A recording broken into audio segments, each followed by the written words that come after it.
Bonjour et bonne année à toutes et tous. On se retrouve aujourd'hui pour un top attente avec l'équipe comme d'habitude avec Antoine, Sacha et Raph. On va chacun passer l'un après l'autre pour vous lister notre petit top 5, c'est ça? On en fait 5. Du coup moi j'ai mis films et séries comme les années précédentes, donc comme vous voulez. Donc au départ j'avais mis 3 films, 3 séries, donc celle que j'ai dégagée ça serait Daredevil Born Again. Parce que Marvel m'a un peu déçu ces derniers temps, mais bon, je l'attends un peu. Sinon, l'autre série, bon, vous avez peut-être vu le top série, honnêtement, moi j'ai beaucoup aimé quand même House of the Dragon, même la saison 2, donc j'attends beaucoup A Knight of the Seven Kingdoms, qui est la nouvelle série dans cet univers-là. C'est mon top 5. Mon top 4, le trailer est sorti, c'est un film, et le trailer est sorti il y a vraiment pas longtemps. Et si vous avez vu notre top film, vous comprendrez que je kiffe les films de ce réalisateur. C'est le nouveau film d'Alex Garland, et co-réalisé avec Ray Mendoza, qui s'appelle Warfare. Je sais pas si vous avez vu le trailer, les gars. Mais Ah oui, il a l'air vraiment pas mal. c'est la mise en scène de la guerre, l'oppression, tout ça quasiment dans une pièce d'appartement. C'est une sorte d'American Sniper, mais en version resserrée, version compressée. Ça a l'air assez impressionnant. Mon top 3, du coup, c'est un film que j'ai l'impression d'avoir vu depuis 2 ans en fait. Parce que ça fait 2 ans qu'il est tourné un peu tous les week-ends. C'est le film qui est sur la Formule 1 avec Brad Pitt et par l'équipe des producteurs et des réalisateurs de Top Gun. Donc en termes d'immersion, ça va être assez dingue. Ils avaient 4 Formule 2 qu'ils ont remasterisé, enfin modifié pour les faire ressembler à des Formule 1. Donc un peu dans tous les entraînements, si vous suivez la Formule 1, vous voyez un peu ce qui se passe. Donc j'ai un peu l'impression de pouvoir vous donner les étapes du scénario. Mais malgré ça, j'ai quand même envie de le voir. Le style visuel, si c'est comme Top Gun, ça va être absolument dingue pour un fan de Formule 1. Donc voilà, ça sera le film sportif de l'année, ça sera peut-être pas le meilleur film de l'année, mais c'est le film que j'attends. En top 2, c'est un autre film, autre gros blockbuster de l'année, ça fera sûrement une tonne de fric au box-office, c'est Avatar 3. J'avais surkiffé évidemment le 1 comme tout le monde je pense, mais j'avais aussi surkiffé le 2, je trouve que ce qu'il avait réussi à faire, même si c'était une suite, à nous ramener dans cet univers, moi j'étais plus dans la salle de cinéma, il avait réussi à me plonger dans cet univers, c'était assez dingue. Donc ne serait-ce que pour ça, ne serait-ce que pour le visuel, la technique et l'immersion de SF, j'ai envie de voir le 3. Et c'est le film que j'ai le plus haut dans mon top. Puisque mon top 1, eh ben, on en a vite fait parler dans le top série, c'est la saison 2 de Andor. J'attends de fou cette saison 2. Ouais. La série Andor, c'est absolument dingue comme série Star Wars. D'ailleurs, même comme série tout court, c'est une superbe série de politique, science-fiction et politico-espionnage, on va dire. C'est hyper bien écrit. Tony Gilroy fait un magnifique travail, ça n'a pas du tout le même look que les autres séries Star Wars, puisque c'est pas tourné dans le volume ou en studio, c'est tourné à l'extérieur, avec des vrais décors, une multitude de personnages, même si la série porte le nom d'un personnage, il y a vraiment une variété de personnages. Ils ont tous des nuances, c'est vraiment une superbe écriture et j'ai trop hâte de voir cette saison 2. Et puis évidemment Star Wars, grand fan que je suis, c'est mon top 1 de l'année. Voilà, Antoine? Allez, j'enchaîne avec donc mon top 5. Ce sera Zootopie 2. Pour le peu d'âme d'enfant qui me reste, ouais. Pardon. Le 1, j'ai été conquis par le film. Ouais, vraiment. mais j'ai trop aimé. Je trouve qu'il n'y a pas vraiment besoin d'une suite. Non, ok. mais je me demande qu'est-ce qu'ils vont faire Ouais. de la ville un peu. Pour moi, ça fait un peu. On a besoin de faire un truc qui fait du fric, mais bon. Bah, je sais pas, tu sais, les grandes sagas de dessins animés, Ouais. ça peut le faire, moi je dis, pourquoi pas, j'aime beaucoup. En 4ème place, No Other Choice de Park Chan-wook. Ok, Ça, j'attends ouais. beaucoup aussi, enfin j'attends tous les films de Park Chan-wook. J'aime beaucoup sa filmographie, voilà, tout ce qu'il a fait, sa trilogie sur la vengeance et tout. Enfin, vraiment, il y avait des choses. Son dernier était très beau. Son dernier était beau aussi. Non, franchement, le cinéma de Park Chan-wook, c'est toujours qualitatif. Autant dans le thriller, dans la romance. Enfin, il y a toujours des choses extrêmement bien écrites, des personnages de fous, des scènes choquent beaucoup aussi. Donc, j'attends ça avec impatience.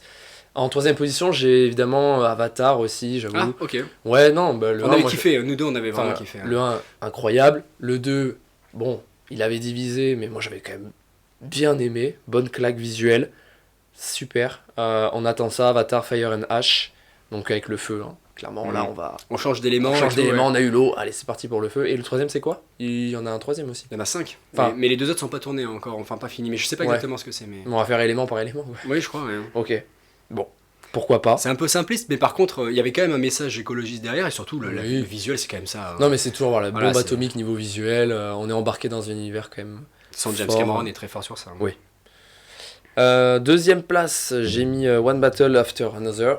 Donc ça, c'est le prochain film de Paul Thomas Anderson. Ok. Ah oui, Euh, j'ai vu, ouais. Voilà, cinéaste aussi que Il sort la j'apprécie semaine énormément. Il parle d'août 2025, alors c'est les DiCaprio, non premières rumeurs. Il y a Oui, DiCaprio, oui, il y a Sean Penn, pardon. Il y a Benicio del Toro, Regina Hall, Wood Harris Ouais, et Alana Haim, qu'on avait vu dans Ouais. Licorice Pizza, actrice qui avait percé l'écran. Ouais, vraiment. je suis pas sûr que ça sorte cette année, mais effectivement, ouais, c'est un film à voir. Ouais. Moi, j'avais beaucoup aimé son J'avais Licorice complètement Pizza. oublié, ouais. Et là, ouais, non, le revoir avec un nouveau film, un nouveau projet, ça m'intéresse beaucoup. Ça roule. En première place, c'est le Guillermo del Toro, Frankenstein, que j'attends beaucoup aussi parce Ok. que bah, quand tu parles de Guillermo del Toro, tu as la figure du monstre toujours, qui est hyper importante dans son cinéma. Mhm. Comment il crée, comment il interprète tout ça, c'est toujours incroyable. Moi, La Forme de l'eau, c'est un de mes films vraiment de chevet, j'adore ce film. Chevet. Un petit film de chevet, ouais. Et quand j'entends le projet d'un Frankenstein par Guillermo del Toro, en vrai, ça pourrait être Frankenstein juste par n'importe quel autre réalisateur, Oui.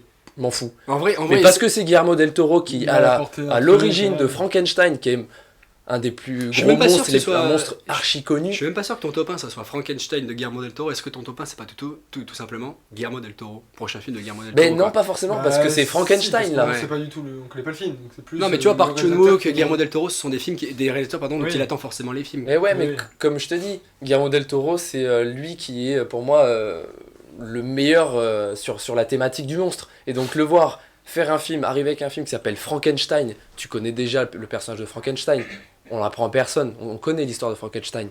Mhm. Mais le voir Guillermo del Toro traiter ce personnage, ouais, pour Ouais, moi non, c'est je comprends. trop fort. Trop fort. Ok. L'idée me plaît énormément. T'attends quand même un peu. Andorre, mon petit top 1, non? Oui, je l'attends, Ouais, mais pas plus que ça. Ok. tranquille quoi. Ok. Sacha? Bon, moi ça va être rapide, hein, parce que évidemment c'est que des. Je sais même pas s'ils sortent tous l'année prochaine. Enfin, il y en a 6, je suis sûr. Par Mais de exemple, toute façon, L'amour au présent qui sort le 1er Pendant, janvier. pendant 2 ans, vous avez mis Megalopolis. Donc, Oui, c'est vrai que. J'aurais pu parler aussi de Mickey. Mickey 17. Ouais. Ouais, mais moi l'abondance me donne plus du tout envie. On Ouais, l'avait- pareil, et puis on l'avait déjà cité. On l'avait déjà cité pour C'est l'an ça. dernier. Ouais. Du coup, moi j'ai L'amour au présent, donc excusez-moi, j'ai plus le titre en anglais. Donc avec Andrew Garfield et Florence Pugh. Ah oui. Ah Donc, oui. sur la maladie. Ça me fait vraiment beaucoup penser au film cancer. Our Friend que j'avais mis en top 10 ou 11 il y a en 2021. Mais bon, mais ça a l'air pas mal. Ça a l'air Ouais, assez voilà, émouvant. un Ouais. jeu vraiment de comédien qui a l'air assez beau, assez tendre. Donc à voir après Deux si- très bons comédiens, c'est sûr. C'est ça. Ensuite, j'ai, comme tu parlais d'enfance, évidemment, avec Zootopie, moi j'ai le prochain Voilà, c'est Gromit.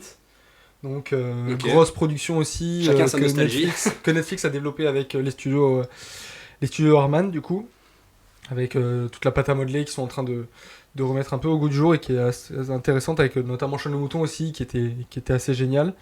Ensuite, j'ai La Chambre d'à côté, donc le prochain Almodovar. Ouais. Ah oui. Donc qui démarque Ouais. aussi en janvier, il me semble. Donc grosse attente, premier Ça a film l'air, américain en ça a langue l'air lourd, ça, anglaise. ça a l'air dramatique quand même. Ouais, une belle histoire, deux grosses actrices, hein, putain, Tilda Tilda Swinton. Swinton et Julianne Moore, donc un gros casting. Mm. Et en top 1, j'ai, mais ça encore une fois, je sais pas si la date est bonne, c'est le premier film de la trilogie, je crois, de Greta Gerwig, des Chroniques de Narnia. Ah non, enfin peut-être. Il est annoncé pour 2025, donc Ouais, je je le crois vois- pas, je le vois bien, je le vois non. bien en hiver 2025 pour Je Noël. crois que ça n'a pas commencé à tourner ça. Super. Ben voilà, donc on attend de top 1 qui n'est pas pour 2025. Non mais peut-être, hein, mais je me trompe peut-être. Hein. Donc voilà, mais il me semblait ils ont tourné cet été. hein. Ah bon ok, bon, j'ai peut-être dit une connerie. hein. Ok. Mais t'en Voilà. as cité 5 là? Oui, Je oui, sais pas, il y en a j'ai eu perdu- 4 peut-être, mais bon. J'ai c'est- perdu le fil là. Non, il y en a eu 4. D'accord, tu veux pas en foutre un 5ème, un truc que t'attends un peu? Et si j'en ai un qui vient de me revenir en tête que j'avais oublié, je l'ai pas noté d'ailleurs parce que Ton il nouveau est top tellement 1. évident que c'est Camelot deuxième Ah oui. partie. Ton nouveau top 1, allez. Ouais non mais il est quasiment top 1, hein. Le premier m'a conquis, le Ok. deuxième Ok. très hâte. Ça roule. Eh bien, n'hésitez pas à nous dire ce que vous attendez aussi dans l'année. Voilà. 28 ans plus tard de Danny Boyle, pourquoi pas aussi. Oui, aussi. Filmé à l'iPhone, pourquoi pas. hein. Ah bon? Ouais, filmé à l'iPhone. Ouais. J'attends plus. Avec un équipement objectif et tout, Non, oui, 160 000 euros. Enfin bon. Non, mais en vrai, film intéressant. Donc voilà, n'hésitez pas à commenter notre propre liste et à nous dire ce que vous attendez. Et on se retrouve dans un prochain podcast. Salut! Salut!